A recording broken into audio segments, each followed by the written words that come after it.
What's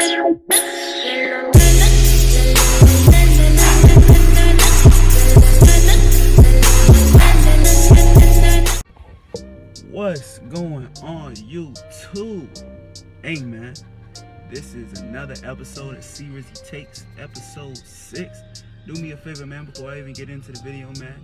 Like, share, subscribe, all that, man. Go ahead and do that right now before I even start the video.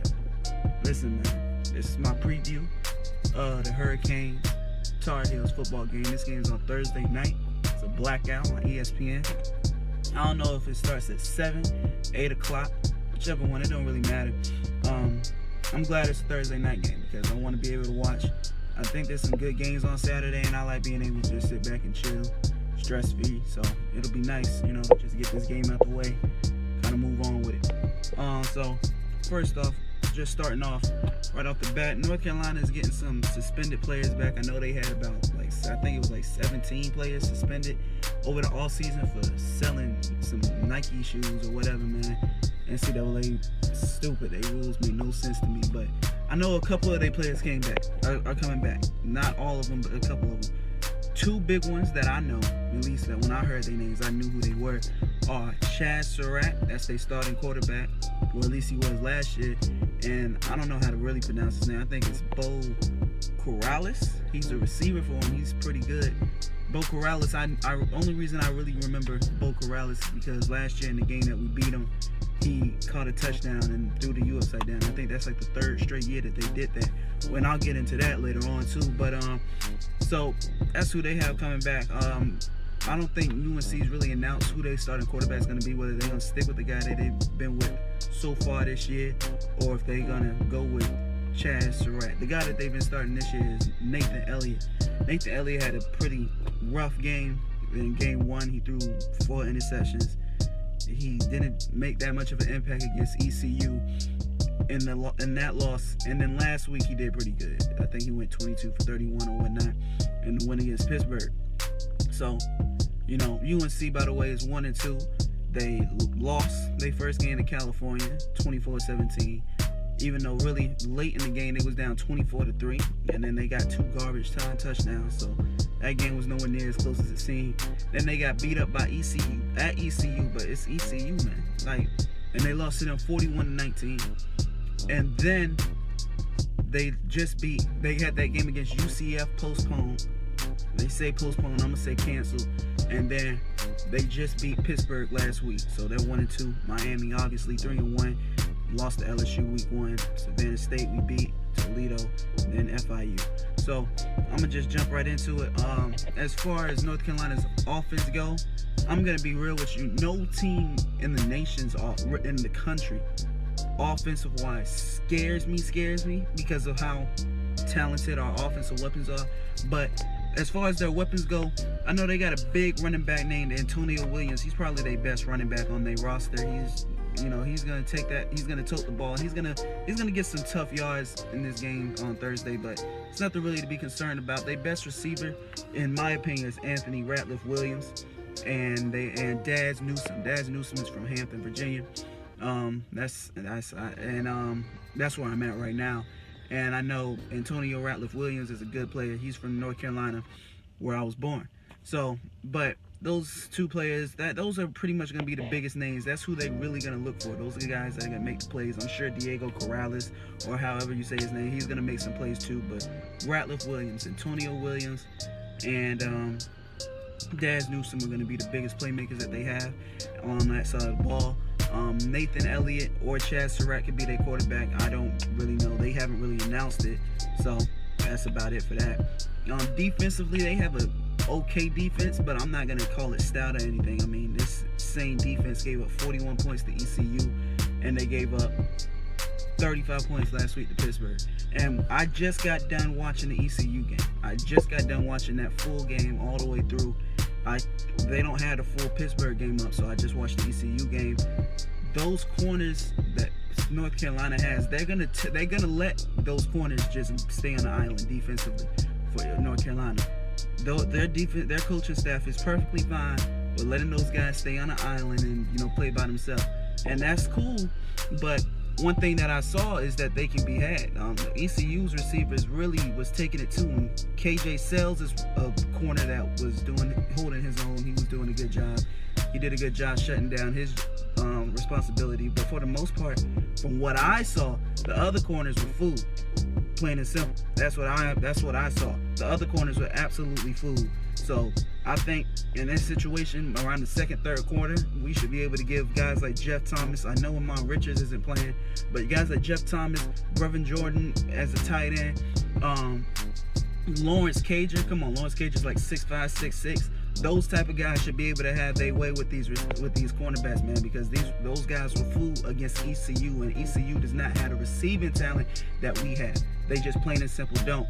So when we switch over to Miami side and we talk about Miami, obviously we have N'Kosi Perry. It's supposed to be his first start. I think it's going to be his first start. It better be his first start. I know on Monday we came out, N'Kosi got the first team reps. He was the first person to talk, all that good stuff, and that was all fine and dandy. And then I think Mark Richt, was trying to play tricks, because today, which is Tuesday, he decided to put Malik Rozier with the first team reps. Malik Rozier was the first quarterback to interview and all that good stuff.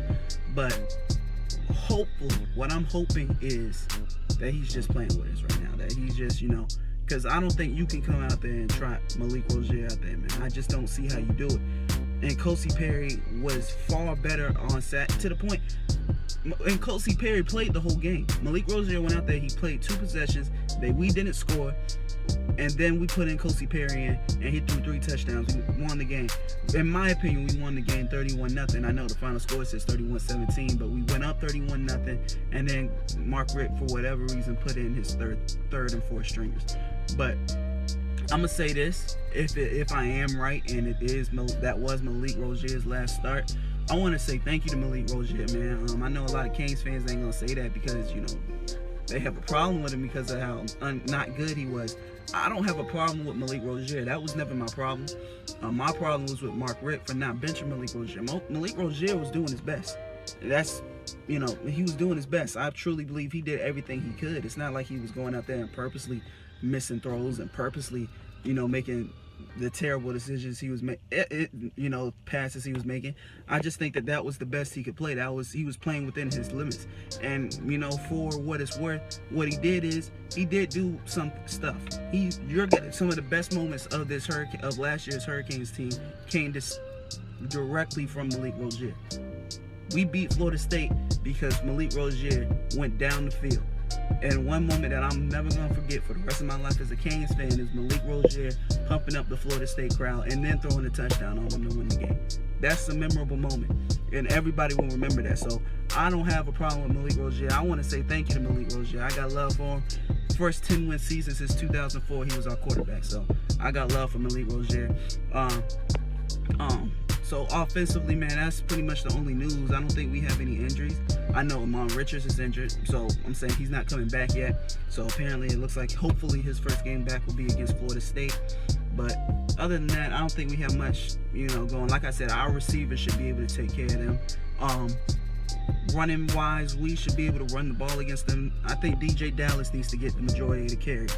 If Dallas gets the majority of the carries, I like Travis Homer, but DJ Dallas is a better running back. I think he should get the majority of the carries. And really, I think this offense should roll. I think it's going to be, I think some Kings fans are going to be worried early because I think they're going to think that N'Kosi is going to come in and he's going to throw like touchdowns immediately. I think it's going to take a minute because N'Kosi Perry hasn't played legitimate competition yet. He's played Savannah State. He played against Toledo, but he didn't throw against Toledo. And he threw against FIU. This is the best team he's going to throw against in his college career, obviously. Even though North Carolina's not that good, they're still better than the teams he's thrown against. I don't think they're better than Toledo, but I think they're better than FIU, and they're of course better than Savannah State. I think it's going to take him a little bit to get in rhythm, but once he gets in rhythm, I think it's going to be fine. Defensively, it's going to be business as usual. We're going to get our tackles for losses. We're going to get our good stops. We're going to get the turnovers. The turnover chain is going to come out, I think, at least twice. Now, we're going to give up some more yards than we're going to want to, just for the simple fact that Manny Diaz has some issue with he has to sub in seniors no matter how terrible they are. And I'm talking about Robert Knowles, and I don't even think Robert Knowles is a senior. I just know that he's a terrible football player that's been on the roster for a minute, that Manny Diaz for some reason continues to get in the football game. And really, if you go back and you look at our film, the big plays happen when Robert Knowles is in the football game. That LSU run, that first touchdown that they scored, I think 1 or 2 touchdowns they scored that whole game offensively, Robert Knowles was in the football game when that happened. He's a horrible football player. I don't understand why Manny Diaz continues to play him. But so there will be a couple of plays that we give up. It's not going to be a shutout or anything like that. Mostly because Manny Diaz, for some reason, has a fetish, I guess, with putting in low quality players. So at the end of the day, man, I want to blow these dudes out. I want to blow them out.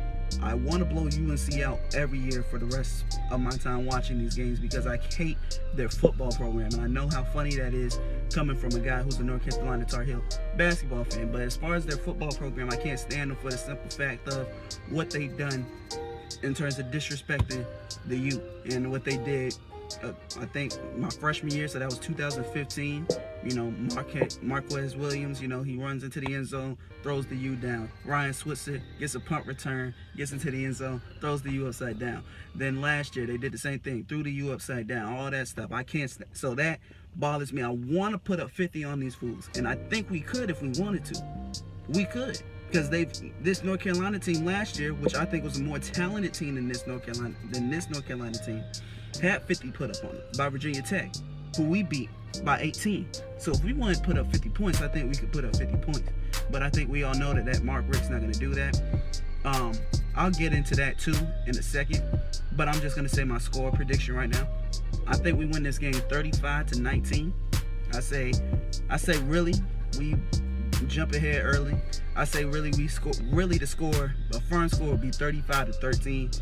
And then I say in like garbage time, we let up, you know, a little pointless touchdown against some backups because Mark Richt, for whatever reason, is one of the only coaches in the nation I know that who's only up 35-13 will put in his 3rd and 4th strings. But I think he'll probably do that again, and they'll scroll down and score a touchdown and make it 35-19. So yeah, I think 35-19 is going to be the final. But that brings me to another point about what we do in these type of games. I really hope that Rick realizes that our schedule is not strong enough to just beat teams and to somehow get back into a playoff contest. Because he's talked about that we can get to the playoff, which he's right about. If we win out, we can. But I hope he realizes that you can't beat North Carolina 35-19, who's probably going to win 2 to 3 games this year, you know, and think that you're going to be fine. You need to blow these teams out. Because when you look at our schedule, I don't think there's anybody on our schedule that's ranked. Virginia Tech was the only team that was ranked, and they lost last week to ODU. So thanks to that, they're not ranked, and we don't really know how good they are after that because everybody really was impressed by Virginia Tech because of the way that they beat Florida State at Florida State. And then we realized that Florida State is absolutely horrible too. So we don't know, is there any good team on our roster? And with that, on our schedule, and with that question being a valid question, you got to blow these teams out, man, because the committee sees you beating these teams by 14, 15 points because you want to be a nice guy, Mark Richt, and you don't want to blow these teams out. It's going to be an issue for us. So obviously he's not watching my video, so at the end of the day, it's not like he's going to change his mindset from today that I'm saying this video to game day. So I say the score is going to be 35-19. We're way better than them than that, but because of the way that Mark Richt is, that's how it's going to go. However, at the end of the day, this isn't a game that we're going to be sweating throughout. There's going to be some disappointing moments. There's going to be some moments where we're going to be like, come on, man, we're better than that, because we are better than that. But that's really just how it seems to go with this team.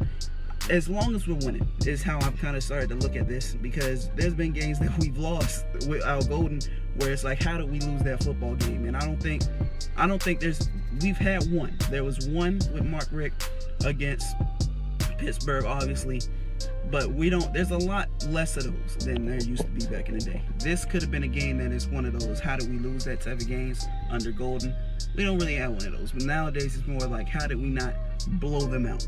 So I think we win this game 35-19 going away. I think Kosi Perry throws for 3 touchdowns again.